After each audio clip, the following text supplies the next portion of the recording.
they were on a mission. They were going to show me the future. They knew I was interested in my country, so they skipped and they said, well, when you're older, these are some important things that you're going to see and you will witness. And they told me that this woman will run for president. And I was a little bit surprised. Back in '63, no woman had ever run for president.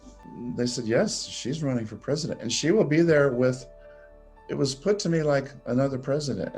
But then I was told, but she may not be allowed to lead. She may not become president. And my head began to circle my body like the moon orbiting the earth, is what it felt like. And then I was out, black. So shortly after I was in this darkness by myself, there was a strange sense of, I still exist. And I wanted to know where I was. But first I came with this sensation that I am, therefore I must go on. So I started questioning where I was, what were my surroundings. I wanted to hear, I wanted to see, because I was used to those things. And it took a while for those things to come to me. And I heard it was like there was a voice, and it was like the voice was asking me, do you want to live or do you want to die? And I made a choice and I said, I want to live. Of course I want to live. Big concepts for an 8-year-old. Yeah. And it was like my conscience was saying, or my consciousness was saying, of course I want to live. I want to survive. And then I began to expand and grow until I became a ghost form of myself, is what it looked like. I mean, I was wispy. I could see my arms, I could see my legs, but I could see through myself. I didn't have solid form. So you still had your energetic body. My energy, yeah, very well put. So I was there for a while before anything really happened to me. I just sort of existed and floated, and I was just accepting that it was dark and it was quiet. I felt quite safe. But after a while, I started feeling, or I should say, I started seeing other wispy people, or I guess you could call them a ghost. And what I was seeing was people passing away on earth and going up toward heaven, I believe. And I could see them begin down below me, then float up, and then go on beyond, up high. And they could move. And they seemed very happy. Every one of them seemed very happy to be away from their bodies. And they all seemed to be really old, like grandparents. Right. But you'd made the choice so it was like to live. Yeah, it was like a natural death process. So interesting. So I saw this going on, and somehow I knew that these people were dying. So I was wondering, why can't I go up? So I was trying to move, and that's when I realized that I had I call it a tether, but it was like a long silver thread that came out of my belly and went back down to the earth. And when I followed that silver cord, I saw down into the operating room, there was my body. And I was connected to it through that silver cord. Wow. And it kept me stationary. I would try to go up and I couldn't move. And I think, if I remember right, there was even a spirit that stopped, and it was like an older man. And he stopped to talk to me on his journey upward. And he tried to help me, and I couldn't move. So he finally gave up and just moved on.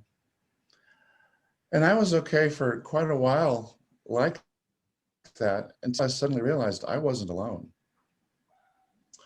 I started seeing eyes in the distance, and it was just eyes. That's all I could see.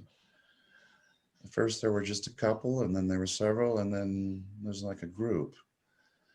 And they seemed to be back behind a barrier that was darker than the darkness that surrounded me. Mm-hmm. Pretty soon they realized that I was helpless because I couldn't move, and they attacked me. And Oh, I was terrified. If you can imagine, to a small child, it felt like I was being attacked by wild animals. That's what it felt like. They realized that I couldn't save myself, and so they attacked. They had the ability to fly where I did not, and they would swoop down and they would kind of hit me like in a body slam, like in the one shoulder, and then I would spin. They thought it was hilarious. That tether kept me there stationary, spinning, which was very confusing. And then they would sit back and watch me spin and just laugh. Um, at one point, I remember saying, "Leave me alone," and that made them laugh more. Um, and they imitated my voice. Um, if you can imagine a small child going, "Leave me alone," and then they would imitate it, but their voices were different. It was almost like they couldn't speak English. It was almost like it was a foreign language to them. mhm. So it was like an imitation. So they kept laughing and teasing me. It got to a point where I was being so tortured. I got so tired of it. I finally said, "Please, God, make them stop." And I wasn't necessarily, I don't recall feeling like I was reaching out to God, because at that age, I really didn't have a good concept yet of who God was. I think I was more imitating what I had heard my mother say. Mm. She was very religious. So I said, "Please, God, make them stop." And instantly they stopped. They acted scared and they were looking around like, "Uh-oh, we're in trouble now." And then I heard a voice in the distance, and it was very far away, and it was calling out, and it was saying, "Hello, I heard you. Where are you? Call back so I can hear you." So I kept calling out, "I'm down here. I'm down here. Can you see me?" Um, as soon as that voice got close, those spirits that attacked me flew off instantly, disappeared. And what I saw in the distance was a light that kept coming closer and closer until it finally found me. Um, it was an angel. It came for me. Mm. I called out for help and it was there. Um, I believe the word God is powerful. Yep. So anybody that is caught in a situation similar to that, if you just remember to call out for God or go looking for God, you have so much power within you you don't know you have. That's what I discovered. So I called out for God, and this angel turns up, and it was a man in a oh, it was a beautiful man. But I even remember at one point I told him that he was very handsome, but being so humble as he was, he would not take that compliment. He was just like, Mm. "Oh well, that's the way it is," you know. He just wouldn't acknowledge it. He had a flowing robe, and it was white. Um, he had a horn on a strap hanging over his shoulder. Um, he also had a sword. But what I detected within him was kindness, gentleness, and love. He was really concerned about me, and he was there to help, and I knew it. And it became apparent to me that as long as he was there, I was safe. So we talked back and forth quite a bit, and he had to know, he had to find out why I was there. So he asked a lot of questions, and he looked down into the operating room. He saw my body down there, and he understood what was going on with the tether. Um, he just knew everything. Um, and eventually, he said, "Your operation doesn't appear to be going so well, so I'm going to have to send you up like the others." And I was okay with that. And then he stopped for a moment, though, and he was communicating up above us, higher. And it was almost like there was a yellowish glow, a warm, lovely light way up high. And he would communicate up. but he was using a language I didn't recognize. And I discovered that they were discussing me and what to do with me. And I think this is very vague, but I'll share it anyway. Well, I thank you. believe he told me that what was said was they, or those up above me, are looking for your relatives, is Oh, what was said. wow. Yeah, we're looking for your family. We're looking for your relatives. So I had no idea that I had relatives in heaven. I had no idea. So I go, well, okay. And then eventually the angel said, I will have to send you up now, like all the others. So he took out his sword and he cut my tether. And then he put me in this clear bubble that was big enough, and it even squeaked. It even sounded like it was like it could have been made out of plastic. And he put me inside this bubble, and he said, I have to leave you, but this bubble will protect you from those spirits, those angry spirits. You'll be protected now. And he said, this will take you up like all the others. So soon I realized that I was floating up above the earth. And it was dark. And when I looked even higher above, I could see stars in the universe. And they were everywhere. And it was beautiful. Galaxies, you know, it was just lovely. And the higher I floated up, the closer I got to a cluster of stars that eventually turned into like a whirlpool. I could see it was like a whirlpool, and it was circular, and it was slowly spinning. And after a while, I realized that those lights that were inside that circular motion,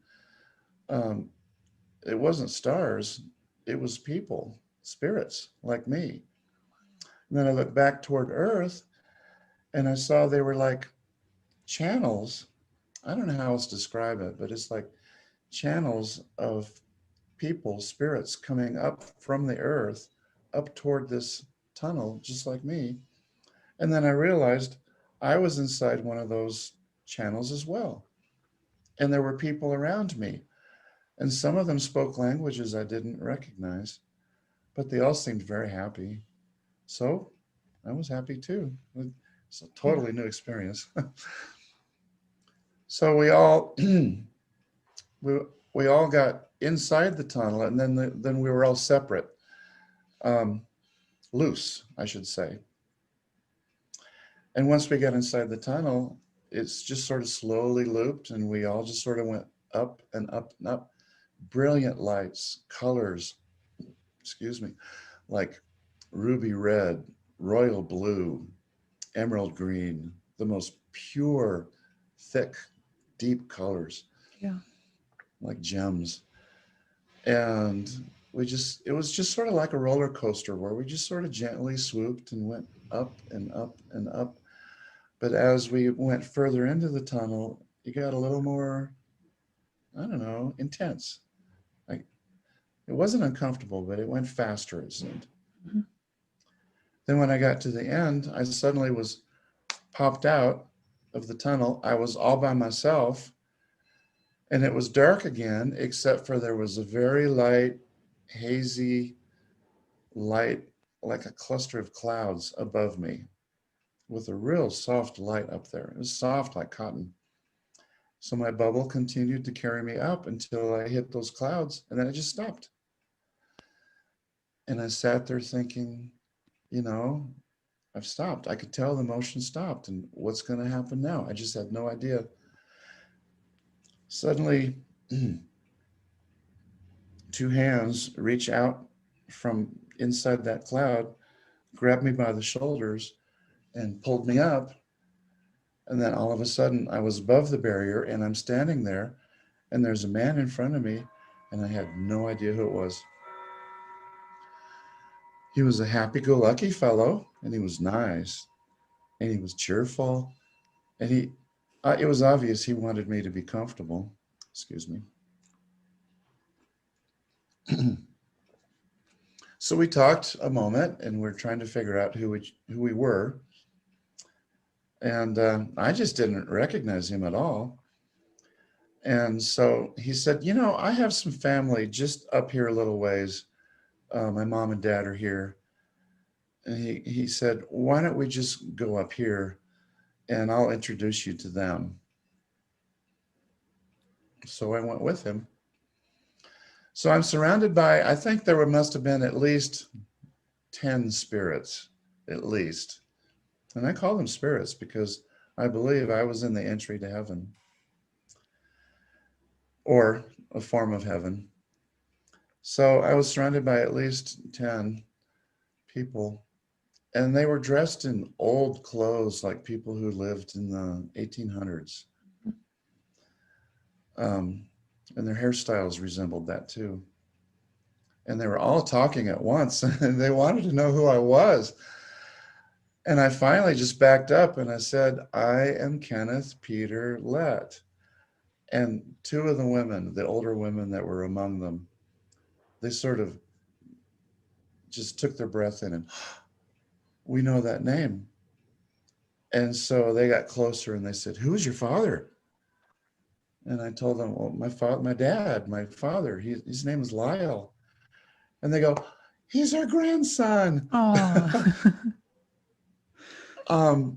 Then the conversation just took off, and it was overwhelming at first because it felt like I was using my voice when I told them who I was, but I believe the conversation actually was all mental, Telepathy. all Telepathic. telepathic. And I wasn't used to that. And I was just hit with all these thoughts and questions all at once.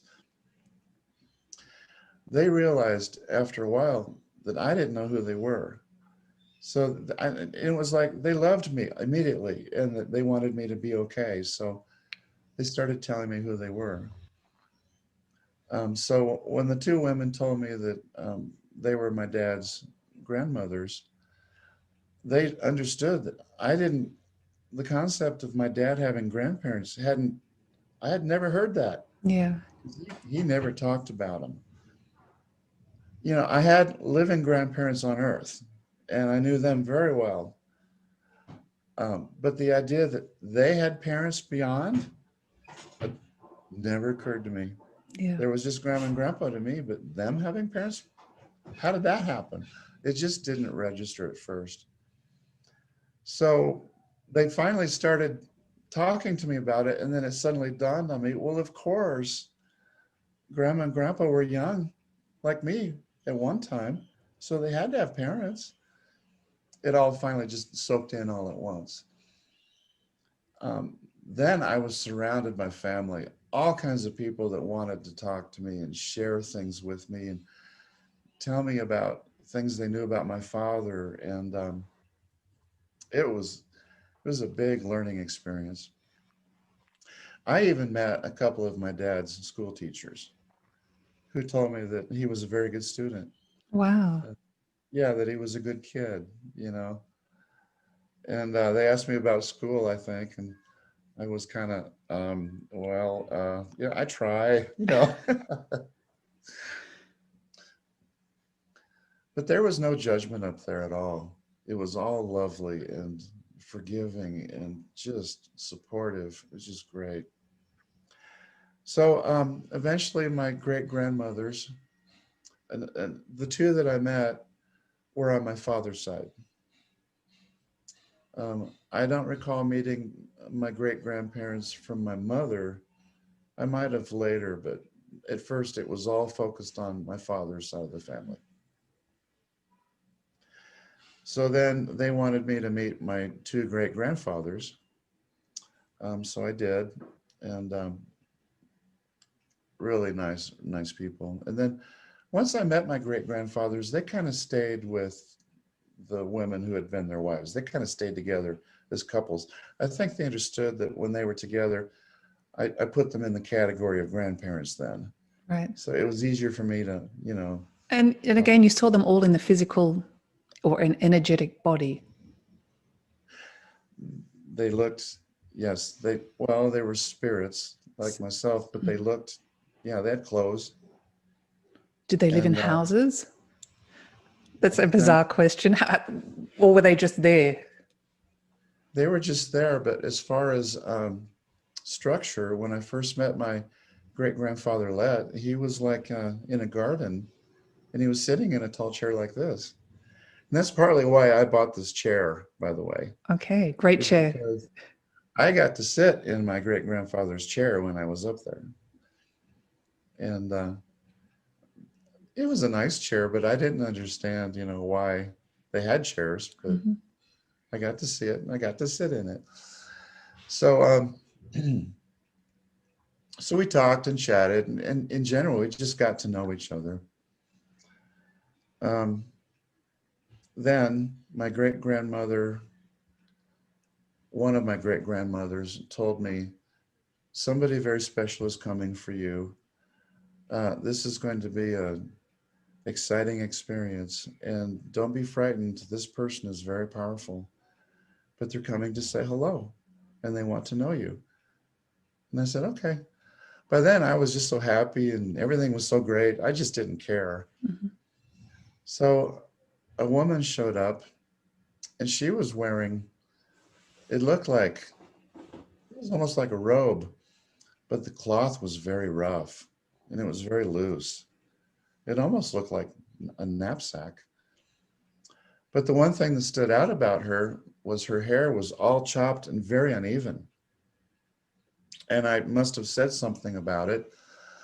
So then my great-grandmother and this other woman started talking real fast about why her hair looked that way. And when I finally realized, she said, well, when I lived on Earth, I cut my hair with a knife. She said, we didn't have scissors. I saw the image of scissors coming to me, and I go, yes, scissors. She goes, no, I didn't have those. I used a knife. And that's why my hair is so uneven, she said. Yeah. But then finally it didn't matter to me though. I really didn't care because she had so much love inside her. She felt like another mother to me. So this entity that brought me here, I eventually just call her Mother, if you don't mind, so you'll know who I'm talking about. Yep. So Mother said, so beyond all your relatives, you see this bright light way back there? And I said, yeah. Well, this bright light is coming to see you. It wants to meet you. And I go, okay. So I stood there, and the light came closer and closer and closer until it was just brilliant. And it was right in front of me. And then all of a sudden it was a man. So I asked, who is this? And Mother said, well, he goes by many names, but on Earth, you may have heard his name as Jesus. So she said, wow. This is my son. Oh, she said, this is my son. This is my son. So I must have met Mother Mary. Wow. Her son, Jesus. But she said, he goes by many names, or he's been called many names, which makes me believe that Jesus probably had other names through other religions, not just Christianity. Yes. So I met Jesus, and he was really nice, but in Christianity, I was always taught that Jesus was such an important, powerful icon that he was like everything. Well, when he talked to Mother, he talked to her with respect, like a son would talk to a mother. And he would ask her if it would be okay to do something, and she would give him permission. So I hate to blow anybody's image of Jesus being the answer to everything, because he too was polite to his mother. So, and then Mother was in control the whole time. My experience in heaven, Mother was in control. So then at one point, Jesus says, I need to be alone with you, and we need to talk. Or it wasn't talk, it was just, I need to be alone with you. And Mother told me, it's okay, go with him, go with him. And I don't remember physically moving, but I was separate from her and I was with Jesus only, suddenly his bright light just got bigger and glowed and surrounded me. Then it entered me and I was filled with light. And at the same time, a tremendous amount of joy. That light was the source of life. It was everything to me. I didn't need any sustenance except for that light. That was life, your It life was light. source. It was light. It was the love. It was a life source. It was love. Mm. Then he began to speak, and I lost the image of Jesus completely. It was just now a light, a brilliant light, concentrated at times, but most of the time it just surrounded me. And I expanded. I grew with it. Then I heard a voice, and the voice said, I am the Alpha and Omega, the beginning of and the end of all things. And at the time, I didn't understand it. But years later, when I was back on earth, and I remember the Bible passage of Jesus saying, I am the Alpha and Omega. When I heard that in church, I just sat up because then it sparked my memory. So that was said. And then we had a conversation, but it was like, it was no longer Jesus. It was like there was a deeper, more full voice. It was like Jesus brought me to God, is what it felt like. And Right. so when the Christians say that through Jesus you can meet God, I guess, or you can know God, that's what I believe happened to me. So I met the Father. Uh, there was no physical form, deep voice, just rumbling deep. Like when his voice echoed, it was like it would rumble in the mountains, is the way it felt. It was so powerful. And, but we had a conversation. And I remember at one point I was like a little bit frightened. I didn't know what to do. I still associated with the idea that I was a small child. Right. So his power was overwhelming. I didn't know what to do, but at the same time, it was complete acceptance and love and knowledge. But we had a conversation, and it's starting to come back to me. But he, I believe he told me that he was going to send me back to Earth. But let me go on and continue more of the story, because that conversation I had with God might make a little more sense if I wait and kind of fill in the gap later. Okay, sure. So then that conversation with God ended, and then I was back with Mother, and that was when I had my life review. I got to see my own birth. That's where it started. My short 8 years on Earth, it was all there for me. And at times, if I wanted to stop the review, I could. If I'd point to something that I really wanted to see closer, well, Mother would let me kind of stop it, and we'd look at it and How kind of interesting. review it. Yeah. And again, there was no judgment. It was just a No. review. Except for I did do something in my childhood that it was like Mother said, we need to correct this, is the way it sounded. And that was one time when I lost my temper with my brother. He was a baseball player and very into sports, and I wasn't. He was always trying to get me to play baseball, and I didn't like to play it. And so he was pushing me around one day and criticizing me for not playing baseball. And I got so tired of it, I picked up his toy baseball bat, and it was wood, and it was a little thing. And I rapped him on the head with it, and it really hurt him. Well, Mother showed me that happening, and she didn't like it one bit. And she told me, never strike another person and hurt them like that. Never. We don't hurt people. And then I just felt awful about it. I was like, oh no, I'll never do it again. I promise I'll never hurt another person. And you know, I never have since then. I'm 65. I've never struck another person to cause them pain. If I've done it, it's been a complete accident. Never on purpose, though. Um, so that was reviewed, but my favorite thing that I saw was then I saw my grandparents, my mother's parents. And when I was little, they came to visit the house a lot, the house we were living in. And I saw a vision of my grandparents um, sitting around the kitchen table with my mother, and I'm being held by my mother. I was just a toddler. Um, and they were just drinking coffee, tea, whatever, laughing. And um, my grandpa started playing a game with me. He loved kids. So apparently I was just, I wasn't sitting still, and I kept reaching out and trying to touch my grandfather. And every time I did that, he acted like he was going to nip at my fingers. So I would reach and he'd go, "Ruff. Those fingers sure look tasty," and he would do that, and I'd squeal and pull my hand back, and everybody sitting around the table were laughing. They thought it was hilarious. And then Grandpa would he was ignoring me like he wasn't watching. So I was playing a game and I was trying to get close with my fingers and I was going to touch him. And he snuck around, and next thing I knew, my fingers were in his mouth and he was, kind of gumming my fingers, and Yeah.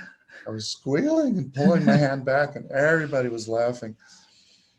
And Mother, she didn't actually say it, but I felt it. And what I felt from Mother was, this is love.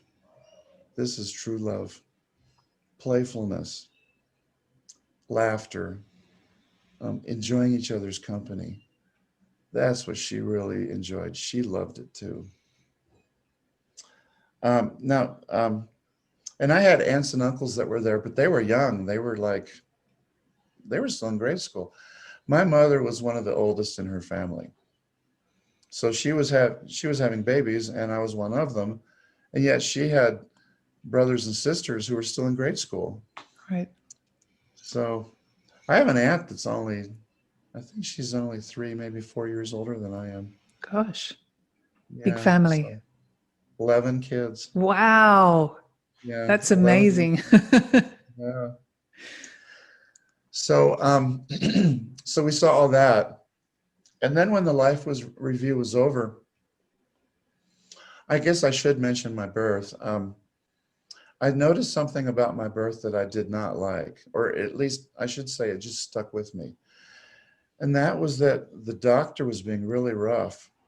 Once he got me out of my mother and was handling me, apparently I wouldn't breathe. And he spanked me hard several times before I finally started to breathe. It was later in my life when I found out why. So that kind of stuck with me, though. I'm going to have to ask you why. Well, all right, I'll tell you why. Oh, only if you feel comfortable telling me, us, the I'm- world. That's only a yeah. conversation between us, Fred. I won't tell anyone. Oh. That was a joke.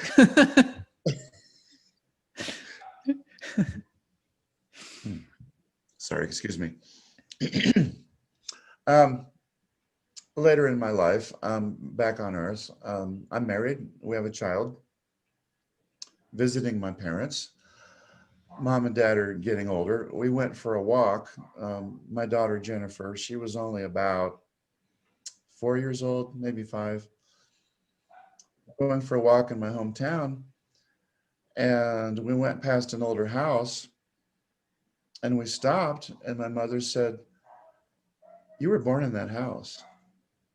And I wasn't aware. I was like, "No, we have a hospital." She goes, "Well, I was born in 1955.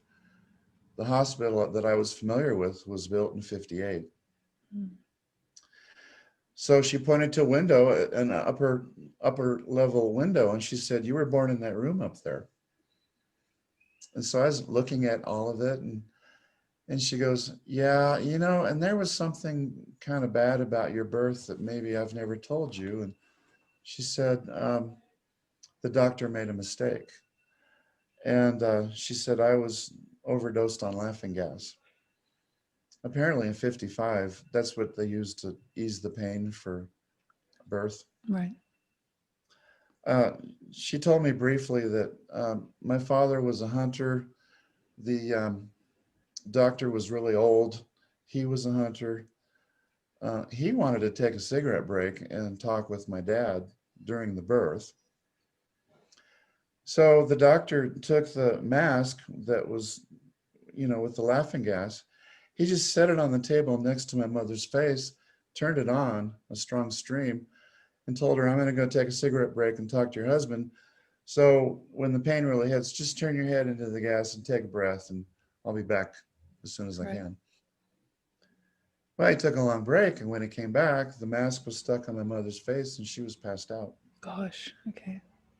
So the comment my mother said at the time that day was, maybe that's why you are the way you are.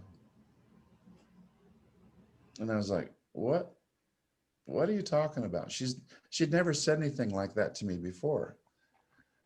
It was like implying that there was something wrong with me. What? I couldn't understand. So I laughed about it. And for years after that, I would laugh about my birth and I'd tell people, yeah, my introduction to life was laughing gas and I've been laughing ever since. Well, yeah, laughter's a wonderful medicine. Yeah. So she talked about it later. And that was when she was on her deathbed. Right. And I was alone with her in the nursing home and she was on her deathbed. And she started admitting all kinds of stuff to me about her life and telling me stories about things I'd never heard. Well, she went into more detail about the laughing gas. She felt real guilty about it.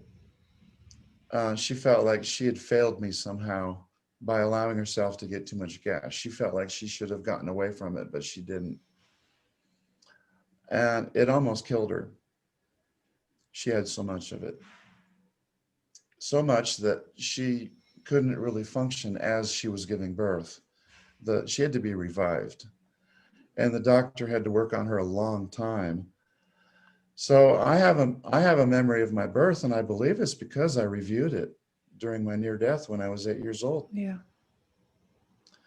Then it just suddenly dawned on me. I remembered leaving my body during my birth. And I went to a very colorful place and I met a ball of light and we flew around together, and I knew it was like a little girl. And we flew around together and it was very enjoyable, but another entity joined us and sent me back to my body and told me I had to be born. So I went back to my body.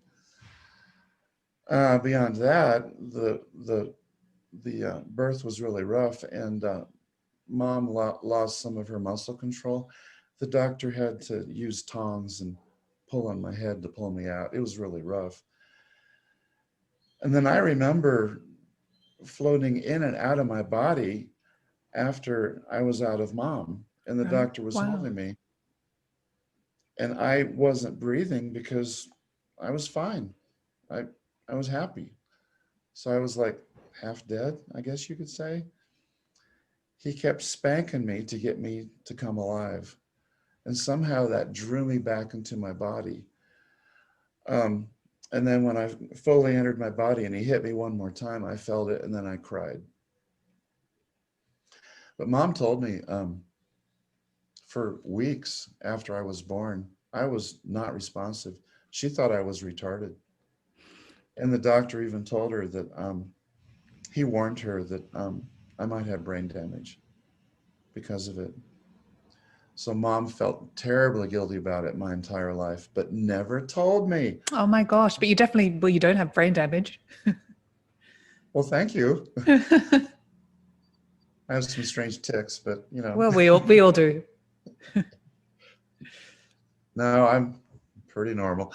Normal enough that people get pretty upset with me. So well, normal for this show. Let's just put it that way. Yeah, okay. Back to your life review. That sounds fascinating. Okay. With mother up in heaven. Life review is over. And then Jesus was there again.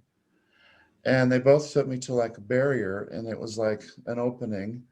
And they both told me, you can go through here and experience this if you want to. It was almost like they had to allow me to go there, like to use up some time, is kind of what it felt like. Mhm. So they were both there, and they both told me that it's okay if you go through this barrier and you can explore this. And I said, okay. So I went through there, and it was suddenly like I was floating, and everything about the universe, all the knowledge, the structure, the way the universe is put together, all the answers you could ever ask about the meaning of life, it was all there. And I remember just sort of like floating, and it was almost like I was slowly orbiting a huge planet. That's what it felt like. And I was just going, and I would see things, and I would say to myself, of course, this makes perfect sense. But the main question that came to me that I remember now is thinking, why did I forget all this? Mm. Um, I've known all this, but why did I forget it? And a lot of near-death people, when you talk to them, they'll tell you that they knew all this knowledge was familiar and they knew it, but they get back to Earth and they forget most of it. And Yes. the very same thing happened to me. But I do remember certain things. I do remember that the Earth is structured so that humanity is ingrained with all living things on Earth, like plants, for example, and how plants get nutrients out of the ground. But it's like a cooperation, a living cooperation that feeds and grows that plant. But humanity is intermingled in all that. And so like we have an ability to help things grow. And I think spiritually, I've heard that spiritually we can help things grow just by through love and bringing the light of Positive heaven down. energy or thoughts as Yeah. well. Energy, there you go. Yeah. Sometimes I struggle for words. No, you're explaining and describing it so beautifully. Thank you so much. It's often I find with well, any experiences, it's very hard to put into words because it's such a visual experience. But you're doing a wonderful job. Please continue. Well, thank you.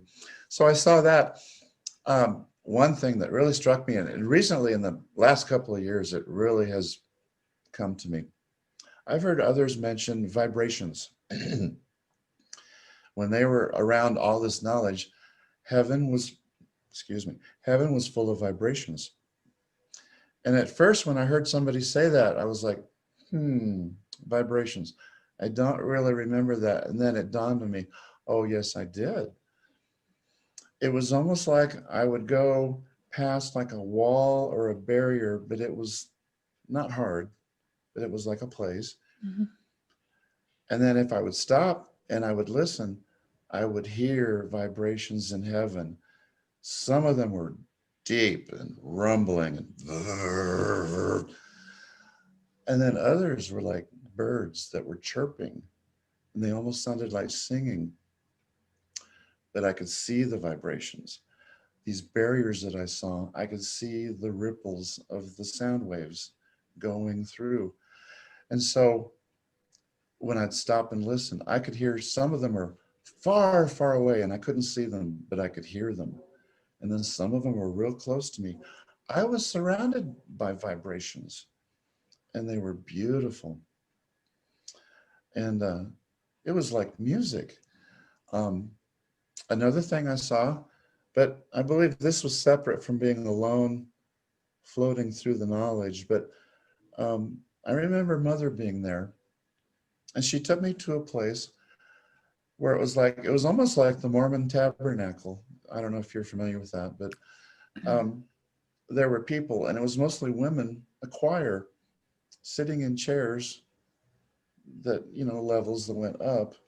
And it was like all the best singers of the world were collected there, and they were singing classical music. And it was the most beautiful music I'd ever heard. I think Mother picked up on my loving history And the way I opened up and accepted the fact that there were generations before me, she wanted to show me more. So I went with her. And at one point she took me, it was a separate, it felt like a separate experience, just like she took me to listen to the choir. She took me to like, it was like a room. It felt really big. And it was dark and it was quiet. But inside this very big room, there was like a globe, and it was like the model, a model of the earth. And it was very intricate, and it looked very similar to like, well, the concept of like a machine. And it was sitting up on a pedestal. And there were two additional entities, at least two, and they were smaller, standing close to this thing, and they were like maintaining it and working on it. So Mother brought me into this place, and she showed me this globe, this model, and she introduced me to these entities that seemed to be maintaining it. And then she introduced me to one in particular. And this entity was, it was pretty sure she was female. It was a female. Almost looked like a monk.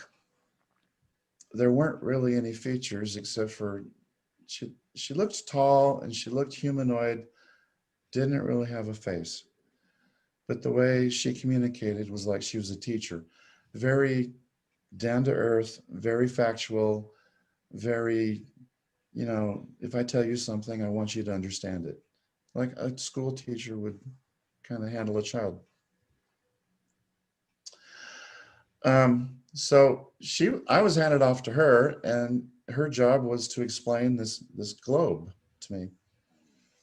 And she told me that it's a place where all events on Earth, activities and things that are taking place on Earth are stored there. It was like a time capsule is the way she explained it. So, and I believe she said something about the future, and she said in the past. So I kind of enjoyed history at that time of my life. And so I was like, oh, please show me something about the past. I would love to see something about the past. So she took me, and it was like suddenly a vision opened up in front of me, and it was like it felt like I was a bird flying around a very old ancient city. But the way it felt was like I was a bird. And then I stopped and I perched like in a high place, and I was looking down into this city, and it was obviously ancient, old city. It was mostly dirt and brick and people wearing very old clothes.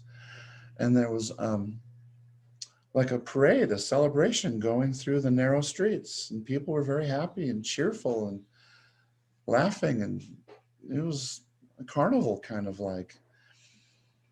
And I watched it for a while, but I kind of lost interest. And I told the teacher that, you know, this is all very nice, but I can't really relate to it. So she said, okay, well, let's move on. I'll show you something else. And I believe she said something about the future. And then my first thought was, can you show me my future? Can you show me where I fit in the big picture? Where do I fit in? And she said, well, that can be done. And she pointed down onto the globe, and she located where I was born on Earth in the United States. And she pointed down there. You couldn't see like the border lines or nothing, but you could definitely tell, you know, continents. She pointed about to where I was born. And then she said, I can show you the future, and I can show you where you fit. And then all of a sudden, once she did that, another vision opened up. And again, I felt like I was flying like a bird. But the focus always seemed to be the East Coast of America. Because I remember flying alone for a while, and I could tell, you know, I could see Florida, I could see the Atlantic Ocean. I could tell where I was. Then all of a sudden I stopped flying and I was on the ground, and I recognized streets and a sidewalk and people. And I was told, if you return to Earth, this is one of the first things you'll witness. So I'm standing on the ground. And again, it felt like a parade. And there was a line of cars going through a city slowly, and people were waving and cheering and very happy. And it was a great time. I could feel everybody was excited. And then all of a sudden I was shown something terrible happened. It wasn't specific, but I knew something bad was happening.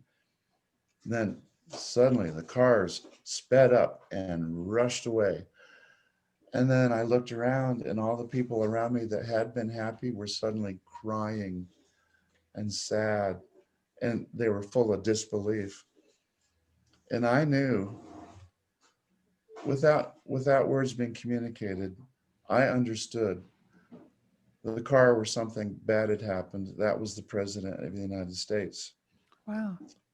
And I understood that it was Kennedy, John Kennedy. I knew it. He was the president, and even at 8 years old, I knew he was our president. And then this is 1963. And so they showed me his assassination. And when I was sick and I went into my near death, he was still living. Okay. So they told me one of the first things you'll experience when you get back to Earth is this. And I was asking, well, if this is going to happen, if John F. Kennedy is going to be shot, if this terrible thing is going to happen, and God knows it, why isn't God going to stop it? And the explanation I got was, here in heaven, we can't interfere. We've given humanity free will. So humanity makes decisions, they make wrong decisions, and sometimes it leads to terrible events like this. And it's sad, but we can't stop it, is what they said. Yeah. So that, boy, that was a tough one for me at first. But then they told me, we need to move on. We need to show you more things. So then it was like they were on a mission. They were going to show me the future. And I'll skip because they show me a lot of details about things that I saw throughout my childhood. But they skipped until I was told, they knew I was interested in my country. So they skipped and they said, well, when the teacher told me, when you're older, these are some important things that you're going to see and you will witness. The first thing I saw was a picture of a government building in Washington, D.C., the Capitol. And it was the Supreme Court because it had many pillars in front. And well, just about all the buildings in Washington, D.C. have pillars, but the Supreme Court, they're very unique. Or I mean, you can tell the difference. And so I knew it was a Supreme Court building. And I was told that toward later in your life and toward the end of America's power and influence in the world, this incident will happen. Something will happen here. But I don't remember them telling me what it would be. But when they skipped into the later part of my life, I was told some decision that's very important will be made here, and it will begin turmoil and bad things in your country. So I started talking about my near death publicly until 5 years ago, 2015. And when you know, in 2015, there was a decision made by the Supreme Court that made same-sex marriage legal. And there were some really upset people here in the United States. The ones that were the most upset were related to churches, fundamentalist, evangelistic churches. They had based their preaching and teaching for many years against homosexuals, against relationships with homosexuals, and against the rights of homosexuals. So obviously, it was their thing. They were even busy passing laws against homosexuals. So when the Supreme Court made it okay for them to live their life like anyone else and made same-sex marriage legal, they were obviously upset. Yes. That, to me, was the beginning. And I was specifically told, toward the end of the power and influence of your country, these things will happen. Then it skipped, and I saw a vision of Hillary Clinton. And they didn't tell me who she was, but I heard her voice. And in 2015, 2016, when she was campaigning, I recognized her voice. Oh, amazing. And they told me that this woman will run for president. And I was a little bit surprised. Back in '63, no woman had ever run for president. Well, the thought of that, yes, at that time. Yeah. So they said, yes, she's running for president. And she will be there with, it was put to me like another president. And I believe that other president was Bill, her husband, who had previously been the president. Yes. So I saw her campaigning, and I heard her voice, and she sounded all right to me. I thought the things that she was saying was okay. And she was even portrayed to me as being okay, like acceptable. But then I was told, but she may not be allowed to lead. She may not become president. And something was said about laws. Well, that came to me later when the actual thing happened. She won the election, the popular vote, but because of laws, she didn't win. So that was shown to me. And then there was like, during this time of turmoil, there will be a lot of disruption and unhappiness in your country. And they let me feel it. I sensed it. And so my obvious question was, why are people unhappy? So they started showing me additional things. The teacher showed me the Atlantic Ocean, and it was churning like it was in the middle of a storm. And I could feel a storm blowing against the East Coast, and I could feel water spraying so hard that it hissed. And I was told that there will be an increase in storms, and that this will help make life difficult in the United States. And sure enough, in the last 10, maybe 20 years, there's been an increase in storms. I saw a little boat trying to stay afloat in all the waves, just barely keeping afloat. So I saw that. And then another reason why life would be more difficult during this time, our country was waging war. And I saw a visual of like an armada of many ships and military might leaving the country off the East Coast to go across the world to wage war. And I saw American troops fighting over in the desert, in a desert region, the Middle East. And I saw heavy fighting, damage, people dying, just horrible things. And I sensed the people that living there saying through their hearts, why do we have to go through this? Why is America doing this to us? They need to leave us alone. So I understood that America was waging war, and it wasn't considered a good thing at all, that it was causing a lot of disruption. And it was hurting people back home. There was that.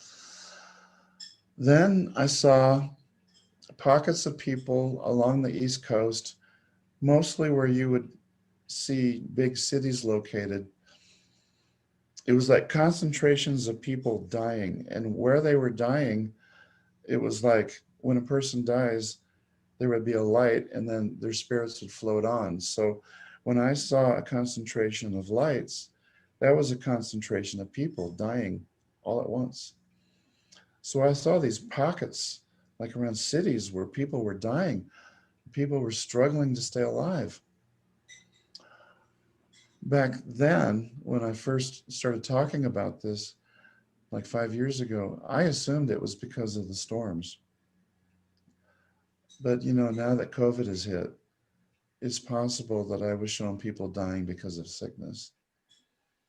Wherever there's concentrations of people, that's where you find a lot of people getting sick.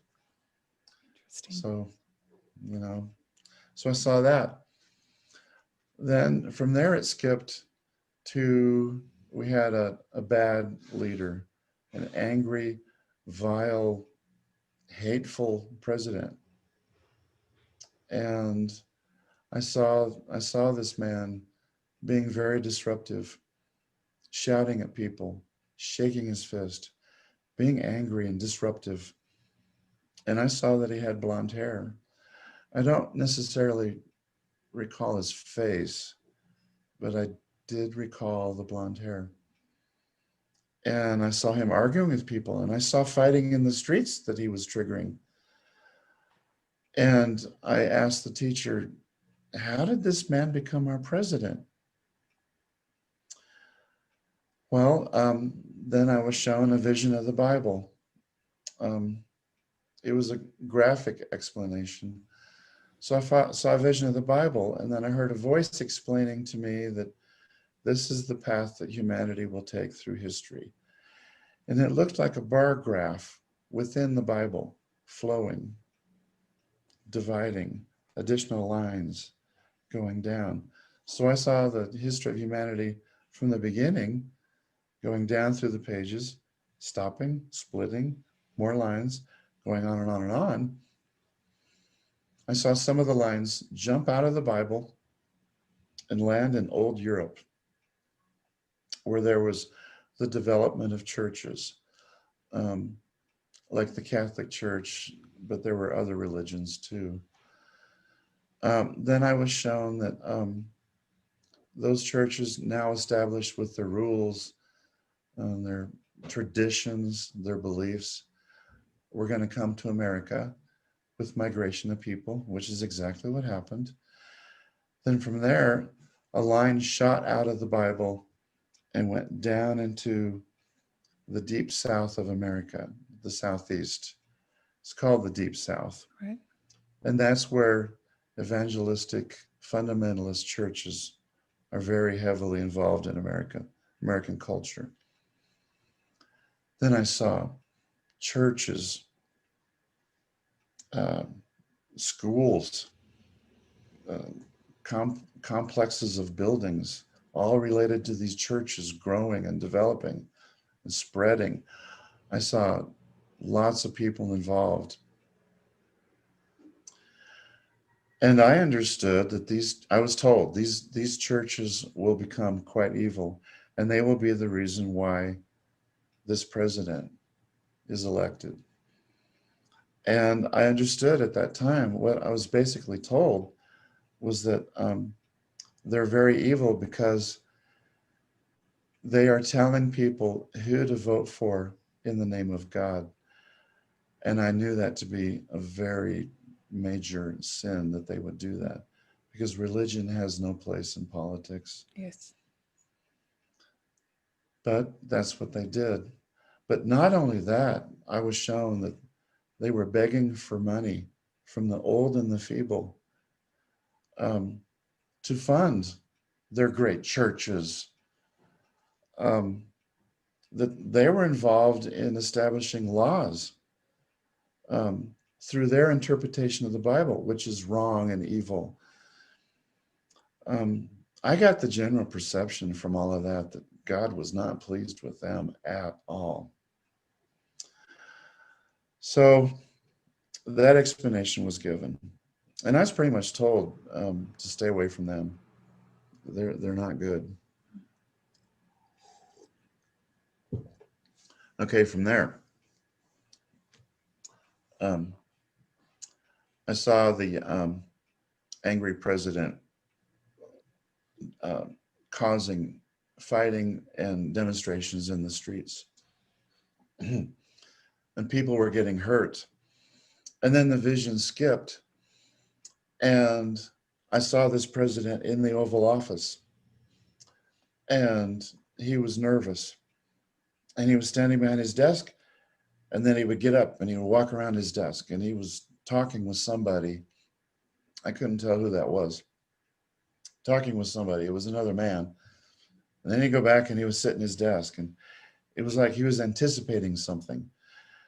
Then he would get up and he would go out into the hallway. And it was like he was expecting people to come, and he was waiting for them.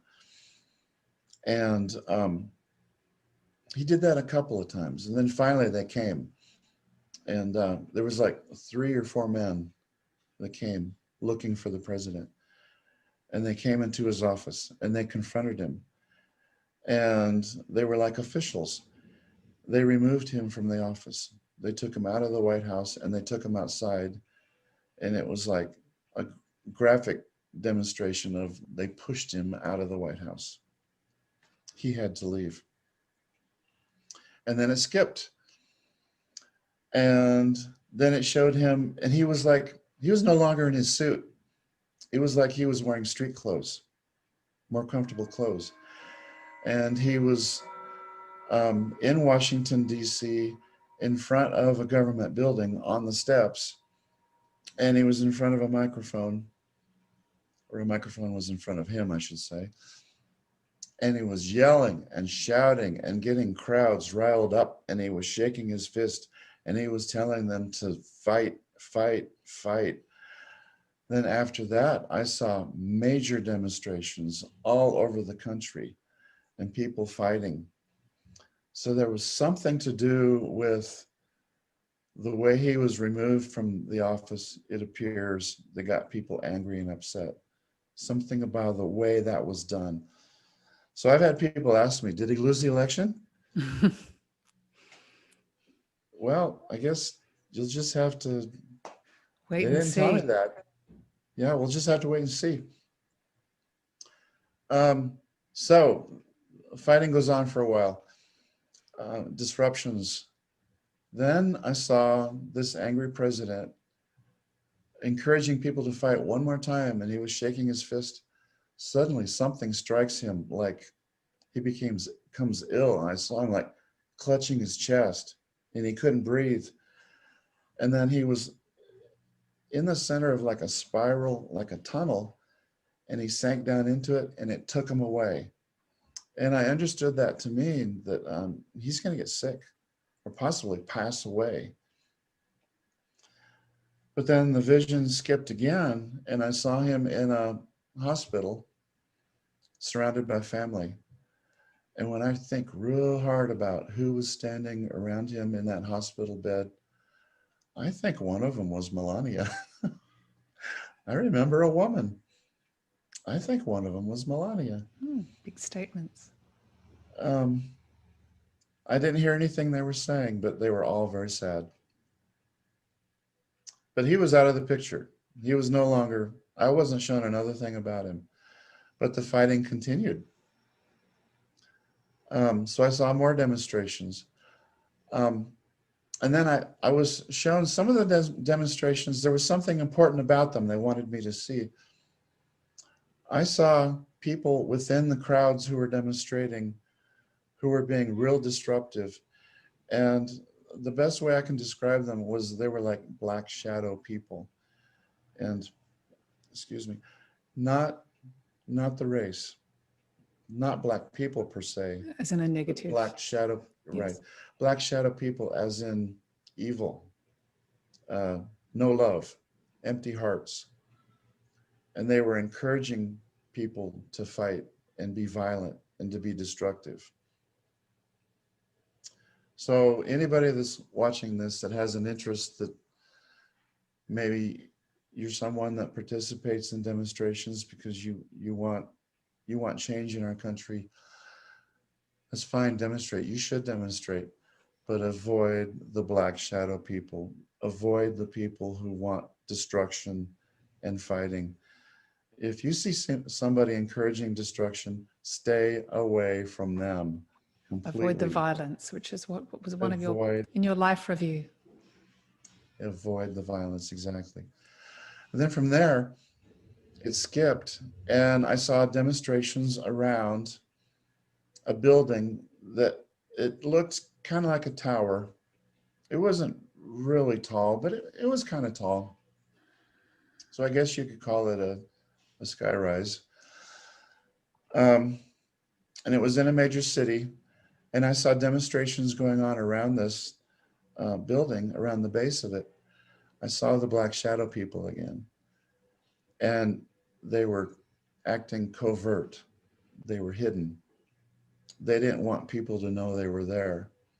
And it was these black shadow people that somehow break into this building, and they go up into it, and then they go up a few floors, and then I saw an explosion, lots of damage, lots of people being hurt or killed.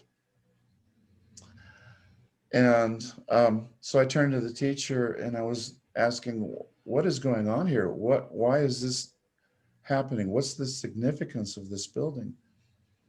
And the answer I got, when I think real hard about the room that was damaged, that exploded, I saw wires and junk hanging from the ceiling, cables. I saw like a desk with chairs behind it, and everything was black and blackened from the explosion. And the word I got is, this is a place of communication. This is a place where information is shared. So I believe what I saw was a TV studio. And the word media comes to me, but that's a modern word. I don't think they would have said media back then. I don't think they would have said that word, but it makes sense. It fits. So I was asking, why are these people so upset? Why would they want to explode this building? Why would they do this? And I was told they're being lied to. They're angry because they don't know the truth. They're believing lies.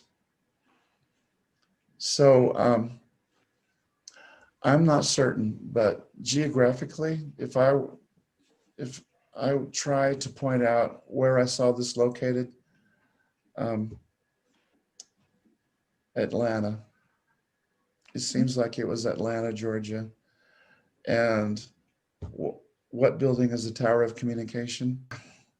I hate to be that specific because it sure didn't feel like they were being specific, but I'm trying real hard to give people an idea of where this might happen. And I know that CNN has a tower in Atlanta. So it's very possible that that's the place. And CNN, if you're listening, if you're watching this, take care. Protect yourselves as best you can. So, all right, so I saw this destruction. And it was about this time I saw the introduction of, it was like there was an investigation going on. People asking, why did this happen? Why was this allowed to happen? And that's when I noticed two men. I believe they would have been in their, I'd say they're in their 30s. They appeared to be leaders. One of them had dark hair, and the other one not so dark. The one with dark hair seemed to be involved with these black shadow people. It was like he was recognized as their leader. Mm-hmm. And people were asking him, why was this destruction taking place? And this dark-haired fellow was laughing, like he thought it was funny. He was laughing about it like, well, what do you expect? These sorts of things happen. And he was also saying, not my problem, not my fault. He wasn't taking responsibility, I think, but people wanted him to, is the way it appeared. So that person didn't come off to me as being a good person at all. And then it was about this time I started sensing, or I guess I saw, there was an army developing in the western half of the United States, developing and growing. And I don't know who they were. I don't know if they were American or if they're from another country. I couldn't tell you. So I was never told who this army was. So I don't know if they were American or if, you know, in response to all the disruption in demonstrations, violence in the streets, or if they were from another country. I have no idea. But I saw this army developing. And so the violence demonstrations intensified. And at some point, I was told that America was about to enter another civil war. And there was conversation with the teacher I had where, well, I did see, this is something new. I did see Black people demonstrating in the streets. And I believe that's when the Civil War was mentioned, because I saw Black people demonstrating and they were very unhappy. And something was said about a civil war. And I asked, why are they so unhappy? And I was told, because they're not free. And I didn't understand at first. You know, at 8 years old, I was told that after the Civil War, they were supposed to be free. They were supposed to have the freedom to live their lives as much as anybody. And I didn't understand why they didn't feel free. But then, yeah, also, I need to tell you, though, that part of the country where I grew when I was a child, that was central. Well, I can tell people I was born and raised in Nebraska. Very few Black people. I didn't see a Black person or meet one until I was a teenager. And that was just because we visited a major city and I saw one in a store. So I was surprised to hear that there would be another civil war. But then I was told, and it will be worse than the first one. And the reason why these Black people are demonstrating is because they're not really free. They're not treated well. It really surprised me. So I think a lot of us here in America, we've been going with a lot of assumptions about freedom and how great our country is. And we haven't been told the truth. It's not been as great as for a lot of people, and we didn't know. And it kind of makes me feel guilty to find out later. So I saw a continuation of fighting and demonstrations, and I did see at times people were getting hurt really bad. And I didn't appreciate seeing all that at all. It seemed awfully violent. It just seemed so wrong. And then eventually things got serious enough that the army in the West approached the East. And I could tell there was like a dividing line in the United States, and it was like down the middle. And so East and West was being demonstrated to me. And it looked like it went along the lines of the Mississippi River, which is pretty much, it does pretty much divide the country, East and West. So the army from the West was approaching the river. And then I started seeing battles and severe fighting, a lot of fighting, a lot of destruction, a lot of people being hurt. And at times it was so intense and so destructive, I just couldn't stand to view it. I turned away. I stopped watching a few times. But it just kept playing on and on and on. Then I saw the army pretty much invade the East as the battles continued. And then something important was pointed out to me, and it was like a building. And it looked to me an awful lot like a government building because it seemed to be stone, fortified. The structure was very, very strong. I don't remember being told what the building was. This one was not a tower. It was more flat and stretched out. It's possible it was a government building. And I understood that there were activities inside this building that were wrong, evil, destructive, bad leadership. And the Western Army overcomes this building and invades it and stops the activities there. And then I saw something, it looked spiritual.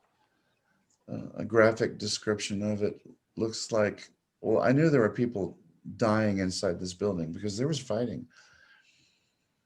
But it looked like a large ghost of some kind rose up out of the building when it was destroyed. And to describe it, what it looked like to me, it looked like a monster. It was like a demon, and it was black, and it was evil and angry and powerful. And it rose up out of this building, and it was laughing. It was very happy about the destruction and the damage and the killing. It lived for it. It existed for it. But it couldn't stay there any longer. The building was destroyed, and this thing, this spirit, rose up and went away and disappeared. But then after that, it was like the fighting really died down. People weren't so angry anymore. And they didn't want to hurt anybody anymore. It was like close to the end of all the fighting. And then it was like the war kind of ended then. But you know, I did see something else. And now this came to me in a very intense dream after I became an adult. And this has been within the last 6 months to a year. I still have visions that tell me that things are going to happen. Yeah. Well, I had a very intense dream that involved, it looks like possibly an earthquake in the middle of all this fighting. A major earthquake, I believe, because I saw water, a lot of water. And it looked like it was located somewhere between Iowa and Nebraska. So the only thing I can figure that would cause a lot of water would be something like an earthquake, major destruction.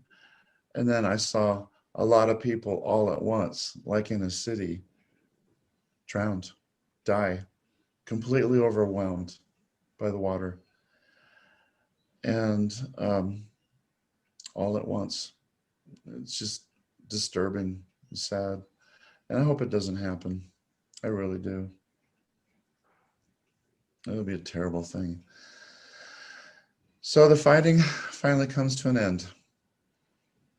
Then I saw a young man, and he was in the eastern side of he was close to the East Coast,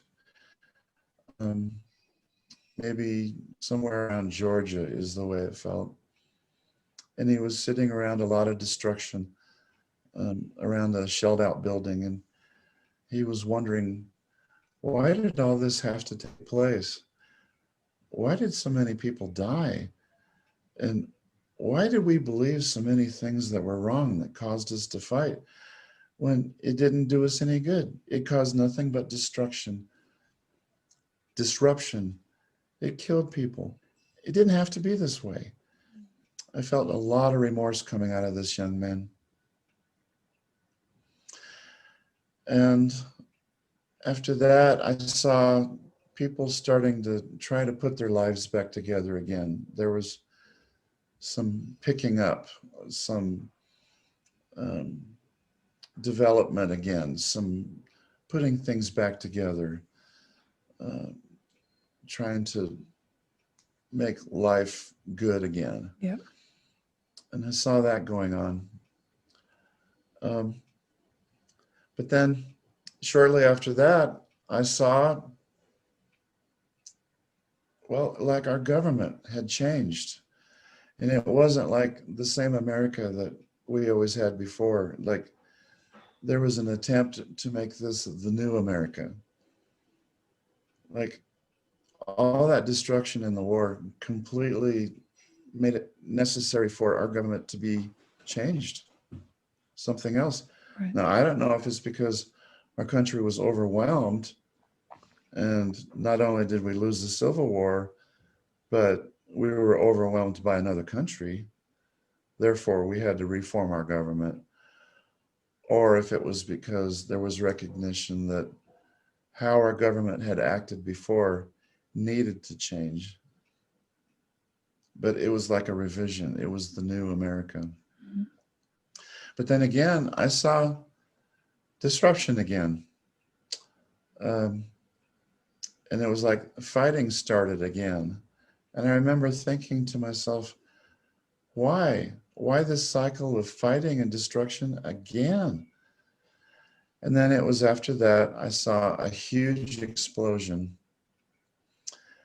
And this explosion happened, it looked to me like the corner of Wyoming and Montana, about where Yellowstone National Park is located. And the explosion looked like a mushroom cloud, like an atomic bomb. Or I suppose it's possible there's a caldera. It's called a caldera in Yellowstone. Scientists have predicted that the caldera, it's like a volcano. Right. It's about due to blow again. And so it could be the caldera explodes. But what I saw, the actual explosion, it was like a mushroom cloud, like a hydrogen bomb. So it's huge. And then at the base of the explosion, I saw a ring of white. So like with the initial explosion, like a bomb going off, the ring of white would have been like a wave, a powerful wave leaving close to the ground. And it was a ring of white that expanded across the continent. Now, I saw this from the perspective of the East Coast, but that ring of white reached all the way to the Atlantic Ocean. And I understood that everything in the path of that ring, humanity was being wiped out, destroyed. Gosh. Now, here's something that I haven't mentioned before. There was an angel floating close to the mushroom cloud, and it was white, and it was angelic, and it was there hovering over it. And it wasn't like it was angry, but it seemed to be tied, like somehow, I don't know how to put it. It was almost like the angel had decided that it was time for this to happen. That's the way it felt. And then after that, I could look down around. I was hovering again, and I could look down around all the chatter and the activity and the vibrations coming off the surface because of humanity. It was all gone. There was nothing. It was silent, and it was quiet. But it was good. It felt like it was good. So it was the end of the world, as the end of Earth as we know it, or humanity. I hate to say that because I mentioned that once before to somebody that was very religious, and they scoffed and they said, everybody knows the end of the world will be triggered in Jerusalem. Okay. That's where the final battle is going to be, Armageddon, you know, and Well, you're only experiencing what you've seen, so. yeah, I'm only describing what I saw. So anyway, there was no longer, I understood it, that there was no longer any life down on the surface. Very quiet and peaceful. And then I saw things growing again, trees growing quite large and beautiful and full, and everything just filled in and became very full of life again. And it was beautiful again. And then the teacher entity showed me like a tribe of people again, that life would return to the continent.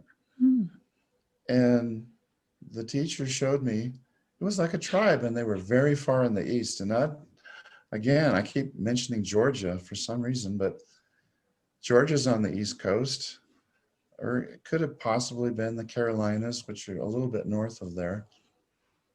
I saw a tribe of people living very peaceful lives, very simple lives. Their clothing, they resembled Native Americans. Very, very simple clothing, very peaceful, happy. And then the teacher explained to me, so you see, Ken, what has happened here, it's a cycle. All the destructiveness of humanity, all the fighting, all the anger and frustration, it's gone now. Now things are better.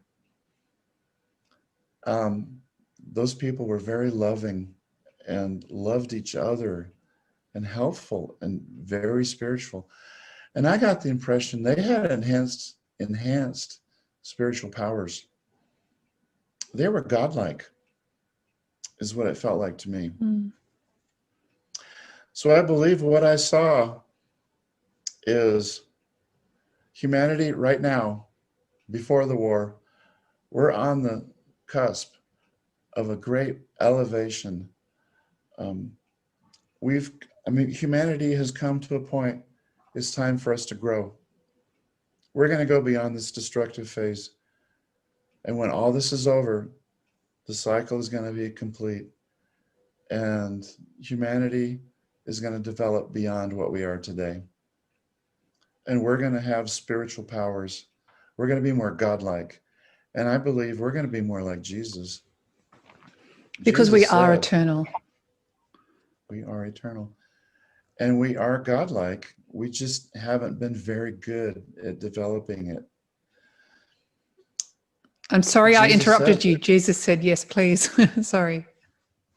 That's all right. You didn't really interrupt me. So Jesus said that people will be able to do miracles just like him. But it takes a connection to God to do it. I believe he said that we would be able to move mountains too. So I believe that's what I saw. I saw the next phase of humanity. I saw the level that we're going to move into, up to. It's definitely a movement up. So going back through history, the old model, the competitiveness, the mistrust, the greed, the fighting, the stealing, fearing people who aren't like us. Yeah, fear. I believe that's going to end. If we're to be more godlike, we have to be more loving and accepting and caring for our brothers and sisters. I believe we'll be able to heal each other. I believe we'll be able to grow better crops. And we won't have to work so hard at it. It will be automatic because we will be living more in accordance with God's power. I think that's what we're evolving into. I don't know why we have to go through the destruction to get there. I don't think we should have to.